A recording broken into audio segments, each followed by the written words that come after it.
Important questions of business environment. दोस्तों आज की वीडियो रहेगी बिजनेस एनवायरनमेंट के टॉपिक के ऊपर। इस वीडियो के अंदर मैं आपके साथ डिटेल जो भी इंपॉर्टेंट क्वेश्चंस हैं उनको बताने वाली हूँ कि क्या इंपॉर्टेंट क्वेश्चंस हो सकते हैं, क्योंकि बहुत सी वीडियोस के अंदर हमने डिटेल में एक्सप्लेनेशन तो समझी है, बट इंपॉर्टेंट क्वेश्चन कौन कौन से बनते हैं।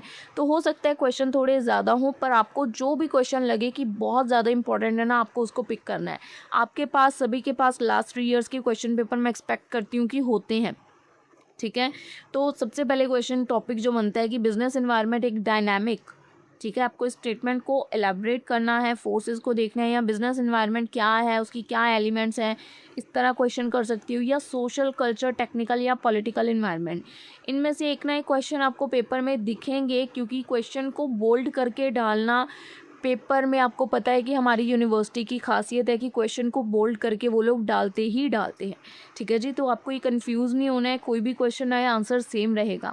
सेकंड क्वेश्चन, एनवायरमेंटल फोरकास्टिंग क्या होती है, इसकी एटलीस्ट 2 टेक्निक्स आपको बतानी है कि इन्वायरमेंट को कैसे फोरकास्ट किया जा सकता है। Third question, evaluate various environmental scanning. जो वेरियस इन्वायरमेंटल स्कैनिंग की गाइस, इसके नाम मेरे पास प्रीवियस ईयर के क्वेश्चन पेपर्स नहीं है। अगर देखा जाए तो जो इन्वायरमेंट वाला सब्जेक्ट है, तो अगर आपके पास केवीडी स्कैनर कुछ भी है तो आप लोग उसमें से इसके क्वेश्चंस को देख के यहाँ पे देख सकते हैं कि कौन से रिपीटिंग है। सबसे पहले मैंने आपको यूनिट 1 के कुछ क्वेश्चन, 4 क्वेश्चन दिखा रही हूँ। थर्ड क्वेश्चन है इवैल्यूएट वेरियस इन्वायरमेंटल स्कैनिंग की क्या टेक्निक्स हैं, इसके क्या बेसिक इन्वायरमेंटल स्कैनिंग है जो कि स्ट्रेटेजी प्लानिंग है, ठीक है। उसके बाद एनालिसिस बताना है कि स्वॉट प्लेज एक बहुत इंपॉर्टेंट रोल प्ले करती है स्ट्रेटेजिक मैनेजमेंट में और बिजनेस की पॉलिसी में। यूनिट 2 में बात करें तो आपको कमेंट करना है सूटेबल एग्जांपल के साथ इकोनॉमिक रिफॉर्म्स इन इंडिया कि कैसे वो स्ट्रेंथ करता है हमारी लिबरलाइजेशन को, ठीक है। Second question, has the Indian economy, जो हमारी इंडियन इकॉनमी है, क्या वो बेनिफिट करती है लिबरलाइजेशन को। देखा जाए तो इसी का क्वेश्चन है, ठीक है। तो आपको यहाँ पे एरियाज बताने हैं कि कैसे हमारी इकॉनमी को बेनिफिट होता है। थर्ड क्वेश्चन, क्या एलिमेंट्स हैं एलपीजी के, एक्सप्लेन करना है कि कैसे LPG affecting business in post liberalised era with special reference of post 2010 developments, कि कैसे जो है ये हम एलपीजी अफेक्ट कर रही है बिजनेस की पोस्ट लिबरलाइजेशन एरा को, ठीक है। नेक्स्ट क्वेश्चन, इम्पैक्ट बताना है कि क्या ग्लोबलाइजेशन का इम्पैक्ट है इंडियन इकॉनमी के ऊपर, क्या डिफ़िकल्टीज़ हमें फेस करनी पड़ती हैं इंडस्ट्रीज़ को ग्लोबल जाने के लिए, ठीक है। उसके बाद इंटीग्रेशन का क्या इम्पैक्ट है वर्ल्ड इकनॉमिक्स के ऊपर, मेन फीचर्स क्या है फॉरेन इन्वेस्टमेंट पॉलिसी के गवर्नमेंट ऑफ इंडिया के। क्वेश्चंस देखिए काफ़ी ज़्यादा है, तो आपको एक चीज़ का ध्यान यहाँ पे यही रखना है। वैसे क्वेश्चंस पढ़ने में अगर आप देखेंगे तो काफ़ी आसान होंगे, अगर आप एक बार टॉपिक को समझ लेंगे तो एक्सप्लेनेशन बहुत इजी है इनकी। बट अगर कई बच्चों के लिए जैसे न्यू हैं, जिनको बिल्कुल ही बेसिक नॉलेज नहीं है, तो एक बार हमारी प्लेलिस्ट में विजिट करें, वहाँ आपको एक्सप्लेनेशन मिलेगी कुछ टॉपिक्स की, काफ़ी हद तक आपकी टॉपिक्स की क्लैरिटी होगी। और आफ्टर दैट आगे आप ये इंपॉर्टेंट क्वेश्चंस की वीडियो देखोगे तो आपको लगेगा कि यार आधे से ज़्यादा क्वेश्चन तो मुझे आते हैं। तो उसके बाद देखिए गाइस, यूनिट 3 क्या है हमारा, what are the objectives of current monetary and credit policy of government of India के बारे में बताना है। सेकंड क्वेश्चन, वेरियस इंस्ट्रूमेंट्स क्या है मॉनेटरी पॉलिसी के जो कि इंडिया में यूज़ होते हैं इकोनॉमिक स्टेबिलिटी को प्रमोट करने के लिए, या मॉनेटरी पॉलिसी वाला ये वाला क्वेश्चन आप लगा सकते हो, दोनों में से कोई भी आ सकता है, ठीक है।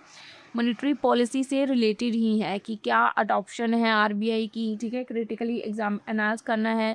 Second question, what are the features of industrial policy की क्या फीचर्स हैं, रिसेंट क्या डेवलपमेंट्स आई हैं।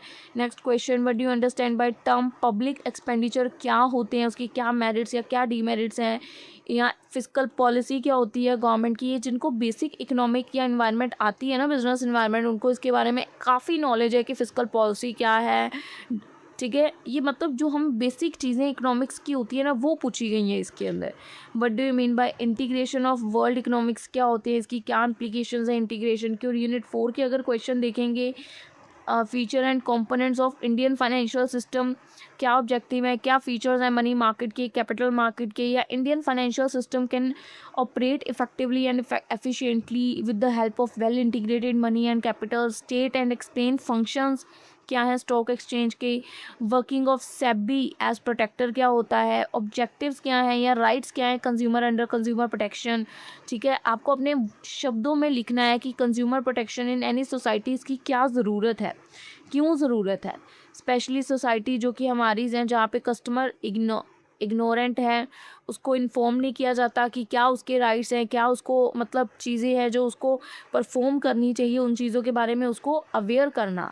ठीक है, discuss rights to service act के क्या राइट है, कैसे आप हेल्प कर सकते हो पब्लिक एंड गवर्नमेंट की उनको डील करने में, पर्पस क्या है, स्कोप क्या है, आरटीआई एक्ट का क्या ऑब्लिगेशंस आती हैं पब्लिक अथॉरिटीज़ की इस एक्ट के अंडर।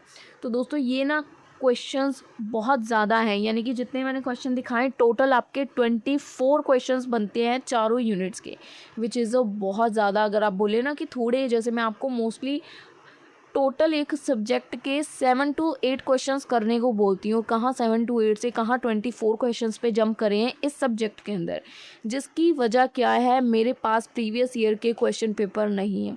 ठीक है, अब आप लोग मुझे क्वेश्चन पेपर सेंड करके ये मत बोलना दीदी वीडियो दोबारा बनाओ, वो चीज़ पॉसिबल नहीं होती है। आपके सामने इंपॉर्टेंट क्वेश्चंस मैंने पेश किए हैं, आपके साथ पास अगर तीनों सालों के क्वेश्चन पेपर हैं, क्वेश्चन पेपर को उठाइए, क्वेश्चंस पे यहाँ पे टिक कर लीजिए कि कौन सा क्वेश्चन पिछले तीनों सालों से रिपीट हो रहा है। हर यूनिट से कोई 1 या 2 क्वेश्चन आपको ऐसे दिखेंगे जो पिछले 3 सालों से रिपीट हो रहे होंगे, उनकी पूंछ पकड़नी है हमने। सारे क्वेश्चन नहीं करने हैं, जैसे मैंने 24 बताए तो 24 की 24 नहीं करने बैठ जाना।